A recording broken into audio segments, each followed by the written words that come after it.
Hey everyone, it's Dr. Tracy with drtracy.tv. It went live much faster than I was ready. I was still getting ready to sit down. Good morning, everyone. Good morning and welcome to the next episode, the next edition of 16 and Me. Hello, Blue Splendor 1908. It's nice to see you. Thank you so much for logging in. I'm just going to wait just a few minutes as people begin to log in here on my site, and we're going to dive into the next. Can you hear me okay? Let me see. Hold on. I always get so confused as to which side of my headset is. Hi, Karen Godry. It's nice to see you. Is it that side or is that? Can you give me a thumbs up, Karen, if you can hear me? Okay. Because sometimes, hello, Mrs. Moscow, Mrs. Russia. There we go. This is the microphone side. Now I can hear. Okay. So, good morning, everyone. Happy Friday to you. How is everybody doing on, gosh, spring is approaching. I'm so excited. So we have another exciting episode of 16 and Me. And let me tell you, hello, Marilyn. Nice to see you. Hello. There we go. Nice to see everyone. Happy Friday to you as well. So I'm doing an open mic today, which means that if you have a question about 16 and Me or you want to work through something with 16 and Me, just by all means, hit the little button and I'll bring you in after I do this really important teaching. All right. So for those of you who are logging in the first time, and you're like, 16 and Me, what does all this mean and what does this represent? So let me just give you a quick overview of this show. So 16 and Me, who is 16? I believe that within each and every woman, there are about 17 personas at minimum, right? And in general, we all know each other. We all get along famously, except for 16. And who is 16? Well, 16 in the world of psychology, they call it the pathological critic. In Buddhism, they call it Maya. In some spiritual circles, they call it the shadow feminine, the bad spirits, or what have you. But in Tracyland, I have always referred to this side of my persona as 16. And 16 is that voice inside of us, that internal voice inside of us that could have an ego out to here, issues out to here, fears out to here. It's that inner voice that can demean us from within and keep us small. It's that perfectionist voice that can keep us from our dreams and our aspirations. It's that trauma voice that, based on wounds that we experienced when we didn't have the power to protect ourselves, formed a belief within us. And it's a voice that if we don't heal that voice, it has the power to literally stop and put our entire life on hold. It can keep us from love. It can keep us from our dreams. It can keep us from our sanity, because this type of an internal critical voice can be so penetrating that we don't understand the difference between our healthy, natural thought process and this voice of trauma that I call 16. So why out of 17 personas inside of us does she get the number 16? Well, it's because 1 plus 6 equals 7. And 7 is a magical number. It's a perfect number, which means that we don't want to just kick this out of our life, because this voice, these thoughts that 16 does, that launches within us, happen because of something that is a part of our past. And we are not defined by our past, but our past definitely has certain either birthmarks or scars that just make us us. And until we complete the healing journey on that, they are just going to be a part of us. The problem, though, is that if there are actually 17 seats at the table, 16 can be taking over most of them. And when 16 takes over all the other healthy and inspiring sides of us, our life becomes thwarted. So every week on this show, I like to talk about 16 so that if you have that harsh, critical voice inside of you that literally kicks the crap out of you from within, sabotages you from within, that you start gaining the tools to silence that voice, shuddy, so that you can get on with your life. So very quickly, hello, Edward. Hello, Lynn. It's nice to see you. We are here at 16andMe, and I have a really important subject to talk about. So during the 16andMe show, I always try to educate you on the different parts of 16. Marilyn, I see that you're going to join in just a few seconds, so stand by and I'll bring you in after my teaching. All right, so with 16andMe, I always try to teach you about how to recognize 16's voice, and then the tools to embrace what this pain is trying to tell you, and then to make sure that 16 gets how many seats at the table? 1 seat at the table, right? She gets 1 seat at the table. So as an overview, you've heard me often say that the thing about 16 is she walks into the wardrobe of our life and she can dress up and present herself in different personas, in different voices, depending on what we're going through. So sometimes she can walk into our emotional closet and she's like, oh, today I need to show up as the director of judgment. And all I'm going to do is harshly judge you all day long. Or she can walk into our emotional closet and she can, get dressed all in black and she can come out as a doomsdayer. You better not try that because you're going to fail. And when you fail, you're going to fail alone.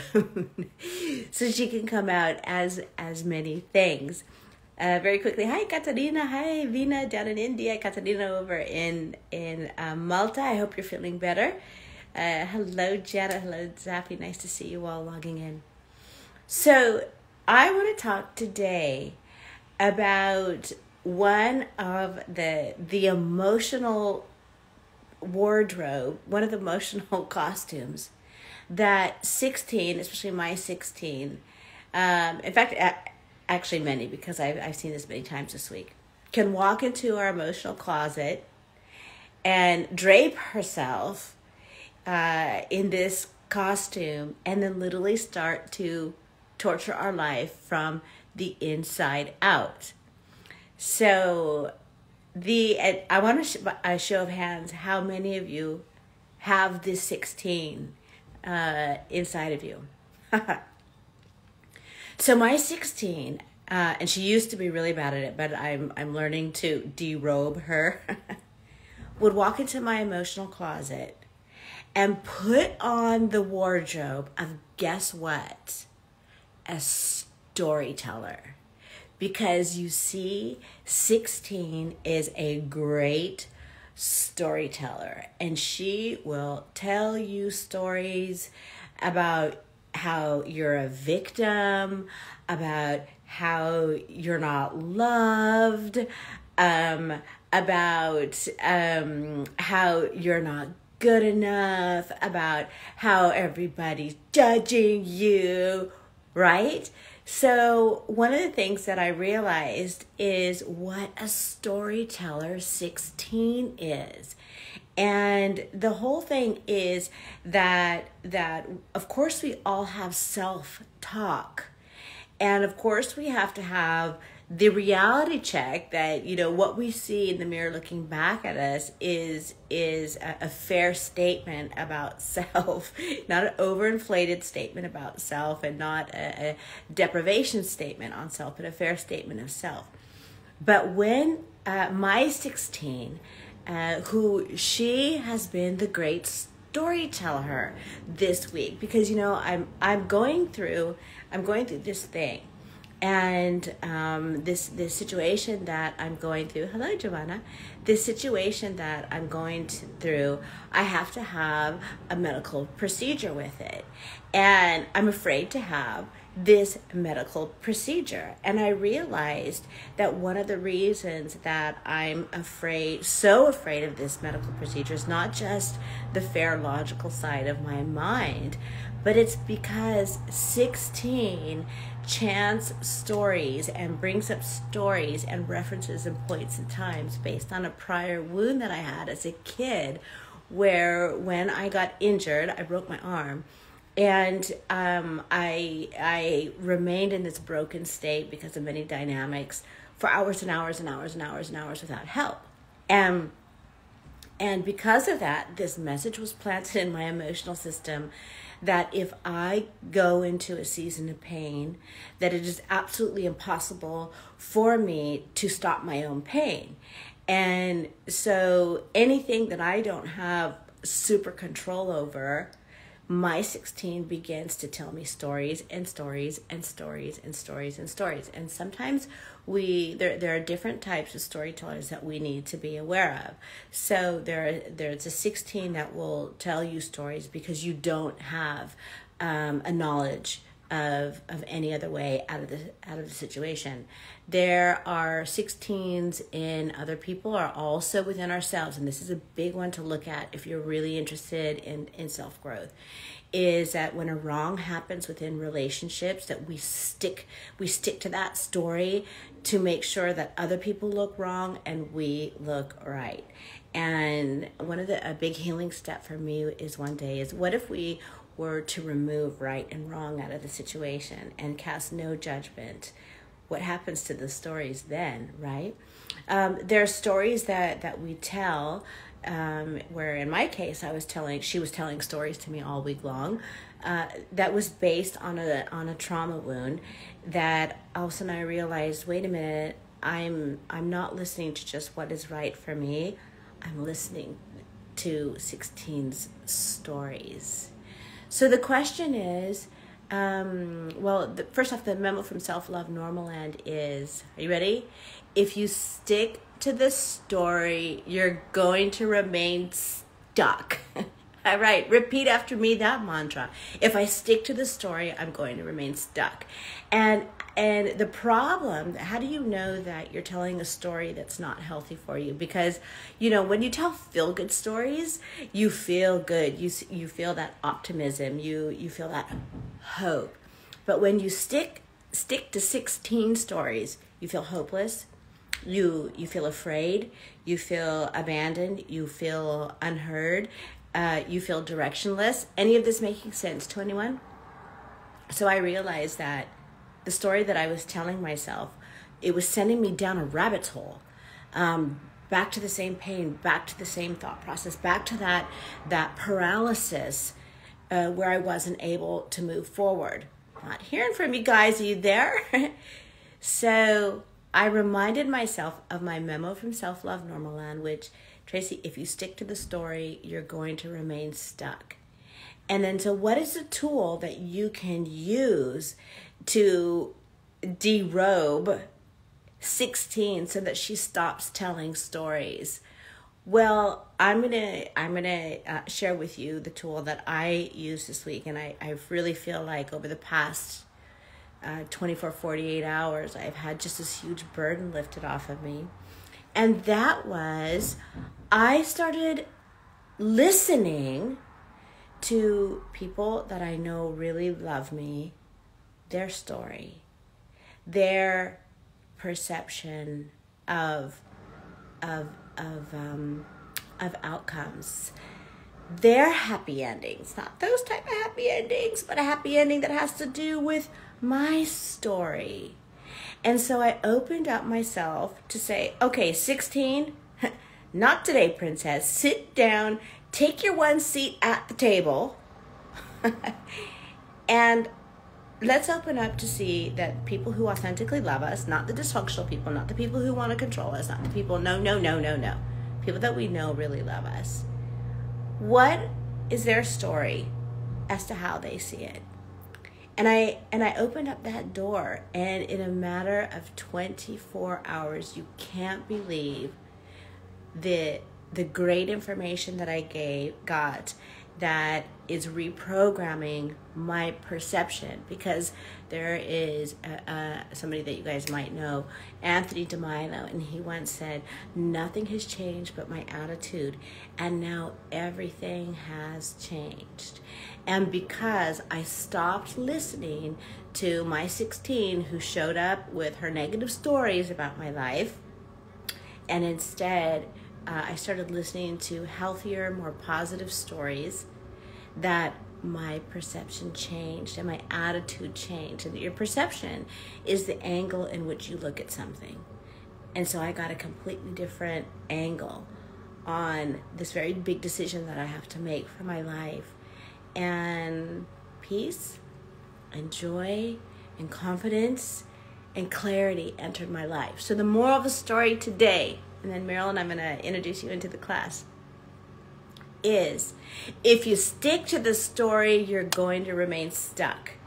And you need to learn to recognize when 16 shows up in her storytelling outfit and begins chanting stories of doom and fear and blurriness into your emotional system. Does anybody have a storytelling 16? I certainly do. All right, at this time, let's see. Our beautiful Marilyn Choi wants the room, and let's see if she's gonna, what she has to say. Working very hard to change my story. Hello, Marilyn. It's nice to see you. Good morning. Good morning, Dr. Tracy. You look fabulous. Oh, thank you. That's so nice of you to say. So tell us about why did you want to log in today and join us on 16andMe? Yes. Well, the 16andMe was, I was going to do the charity concert, and 16andMe kept saying that, no, COVID's going on. People are not going to come, and all this, that's, kind of like trying to conquer me. But I've been praying and I've been praying that I'm not going to let 16 conquer me, and I'm going to do this charity show. So here I am. I love it. You know, and just to fill in all of our viewers right now, and in the future, I want you all to log in, because as the understanding and the awareness of 16 grows and grows, that there's this beautiful movement that I see taking place, that rather than women living at war within themselves, they're able to take pause and put that space to say, like, okay, this isn't me. This is 16 trying to sabotage me. And suddenly you're able to put that space. So just to give a quick history for those of you who are logging in, Marilyn is doing a WIN benefits as our charity concert, because you're a singer. And so her 16, as I was saying at the beginning of the show, began to attack her and telling her, you can't do this, you can't do this. So when your 16 was talking back at you, what words or thoughts did you use to silence? I know you said you used prayer, and prayer is very good, prayer, meditation. What were some of the things that you said to yourself or to your 16 to calm and settle that voice? Yes, well, I just kept praying and meditating that please allow me this day to happen, and that I pray that COVID will be over, that everybody will get vaccinated. That was even before the vaccine came. I didn't know about the vaccine, but I've been praying since last year that I pray for the help of the divine to cure the pandemic. And fast forward, this vaccine is available. I'm going to get mine next month, and hopefully by March or April, everybody will be done. And I kept telling 16, no, you're not going to conquer me. I'm going to have this will to do it. If that's a will, that's a way. And I made 16 calm down, and my prayers came true. See, I absolutely love it. And I thank you so much for sharing that, because what that's doing is that's also learning to tell 16 a different story. Because again, one of the things that I love doing on this show is really bringing to awareness the different outfits that, for me, if I had to describe 16 when I had no idea that 16 even existed, I thought it was like me and one and the same. And then also when I began to become aware of it, I got this kind of cartoon image in my mind's eye that she would wake up and she would see me, and then she would Yeah. run to my emotional closet and be like, "Ooh, how can I torture Tracy today? Let me see, Yeah. judge her. No, no, she's too Yeah. smart for that today. Perfectionist. No, no, no. Storyteller. I'm going to Yes. tell her stories of doom, and I'm going to paralyze her with fear, and I'm going to keep her in her small self Yes. so that all the lies I've been told in life can be true and the Mm-hmm. trauma in me can live on. But part of learning to overcome that, and we're talking about stories today, is learning to tell yourself a different story. And that's exactly what you did. Is she told you the story, I'm going to Yes. conquer you, and you told her the story, you're not going to conquer me. And Yes. I absolutely love that. Well, I thank you so much for sharing this. Hello, Bowl by Rocky. Hello, Bowl by Rocky. Hello, Tasha. It's nice to see you. So this week, as we're heading into spring. It's a time of new birthing, right? Yes. And I want to encourage each and every one of you to embrace the fact that we all have a 16 in us. And the goal is to learn to recognize which outfits the 16 shows up at. And when we learn to derobe her and robe her in more loving statements, which one of my memos from Self Love Nomaland, our thoughts don't control us, we control our thoughts. And as I had to Amen. tell myself this week, if I stick to this story, I'm going to remain stuck. So some of you out there need to learn to change your story, and we have the power to align with any story that we want. And I'm just saying that this week, in 24 hours, I chose to align with a new storyline, and hope has re-entered my life. Yes. In this particular situation, I didn't have hope. No hope is no hope, but hope re-entered my life in this situation. And solution comes with it, because everything in life comes down to thoughts. Amen. Yes. Amen. All right, Yes. everyone. Well, I just want to wish you a happy weekend. If you're interested in being a guest on 16 and Me, by all means, join us and go through your wardrobe, your emotional wardrobe. I learned to identify how she dresses up and comes to torment you. And you know what? Give her a fashion makeover. I think it's time. Yes. All right. Yes. Lots of love from California. We'll see you guys next week. Nice to see you, Marilyn. Mwah. Happy spring. Happy spring. Talk to you later. Goodbye, Thank you. everyone. Bye-bye.